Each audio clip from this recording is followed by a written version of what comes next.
राजस्थान के एक सुनसान गांव के किनारे पर सदियों से वीरान खड़ी एक हवेली थी जिसे लोग भूत हवेली कहकर पुकारते थे।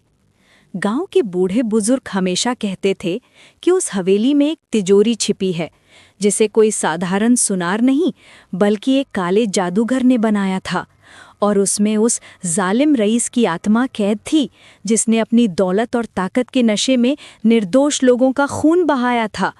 उसकी मौत के बाद जब उसकी आत्मा भटकने लगी तो उसके ही नौकरों ने मंत्रों और खून से उस पर मुहर लगाकर उसे उस तिजोरी में कैद कर दिया। लेकिन उस दिन के बाद हवेली के दरो दीवार टूटते गए, काई जम गए, खिड़कियां बिखर गईं और रात के अंधेरे में वहां से औरतों के रोने, जंजीरों के खड़कने और चीखों की आवाज़ें गूंजने लगीं। बच्चे उस ओर कभी नहीं जाते और बूढ़े लोग एक ही बात दोहराते कि उस तिजोरी को मत खोलना वरना मौत भी सुकून नहीं देगी। मगर वक्त के साथ नई पीढ़ी ने इसे बस एक कहानी मान लिया। एक रात 4 दोस्त आदिल, मोही, करण और सुहाना अपनी जिज्ञासा और हिम्मत के सहारे आधी रात को उस हवेली की ओर बढ़े। ठंडी हवा चल रही थी, चांदनी टूटे फूटे घरों पर पड़ रही थी और जैसे जैसे वे हवेली के पास पहुंचे अजीब सा सन्नाटा गहराता गया। हवेली का टूटा दरवाज़ा जंग लगी जंजीरों के साथ झूल रहा था, मानो उन्हें भीतर बुला रहा हो। आदिल हंसते हुए बोला, ये सब झूठी कहानियां हैं, जबकि सुहाना कांपते हाथों से अपना दुपट्टा कसकर पकड़ रही थी। मोही घबराकर बार बार पीछे देख रहा था और करण के माथे पर पसीना छलक रहा था। चारों ने मिलकर दरवाज़ा खोला तो वो इतनी जोर से चरमराया जैसे सदियों से किसी ने उसे छुआ ना हो। अंदर घुप अंधेरा, सड़ी हुई बदबू और टूटे फूटे चित्र दीवारों पर लटके थे जिनके चेहरे समय के साथ मिट चुके थे। उनकी टॉर्च की रोशनी जब भी किसी दीवार को छूती ऐसा लगता मानो वहां कोई साया खड़ा हो।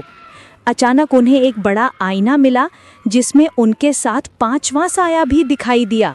वे सब जड़ हो गए और अगले ही पल आईना खुद ब खुद चटक कर बिखर गया।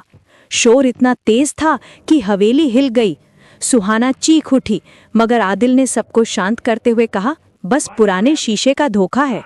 डर के बावजूद वे तहखाने की सीढ़ियों की ओर बढ़े जिन पर धूल और मकड़ी के जाले लटके थे। हर कदम के साथ हवा और ठंडी और भारी होती जा रही थी। दीवारों पर लाल निशान उभरने लगे जो मानो सांस ले रहे हों। तहखाने के बीचों बीच एक विशाल काली तिजोरी रखी थी। उस पर जंग लगी जंजीरें लिपटी थीं और धुंधले अक्षरों में लिखा था, यहाँ जो कैद है वो तुम्हारी दुनिया के लिए नहीं।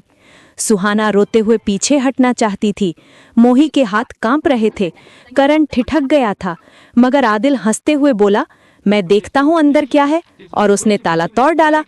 अचानक पूरा तहखाना कांपने लगा, टॉर्च की रोशनी झपकने लगी, बर्फ जैसी ठंडी हवा चारों ओर फैल गई और तिजोरी धीरे धीरे खुलने लगी। अंदर सोने चांदी नहीं बल्कि एक सूखी लाश थी जिसकी आंखें लाल अंगारों की तरह चमक रही थीं। होंठ लगातार हिल रहे थे और एक डरावनी फुसफुसाहट गूंजी, मेरा वक्त खत्म, अब तुम्हारी बारी। तभी जंजीरें जीवित होकर उड़ने लगीं। आदिल के हाथ पांव जकड़ लिए, करण का गला एक काले धुएं ने दबोच लिया। मोही ने भागने की कोशिश की मगर उसके पैर जमीन से चिपक गए और सुहाना चीखती रही, मगर दरवाज़ा अपने आप बंद हो गया। उनकी चीखें हवेली की नींव हिला रही थीं। दीवारें लाल धुंध में डूब चुकी थीं और वो लाश धीरे धीरे हाथ उठाकर आदिल की ओर बढ़ रही थी। अचानक एक भयंकर धमाके के साथ सब कुछ अंधेरा हो गया। अगली सुबह गांव वालों में हवेली के दरवाजे पर ताज़ा खून के धब्बे देखे और अंदर से किसी औरत के रोने और चारों दोस्तों की चीखों की गूंज अब भी सुनाई दे रही थी। तब से आज तक कोई उस हवेली में घुसने की हिम्मत नहीं करता और कहते हैं कि अगर कोई तिजोरी को फिर से खोलेगा तो उसकी आत्मा हमेशा के लिए वहीं कैद हो जाएगी और वो भी उस हवेली का हिस्सा बन जाएगा।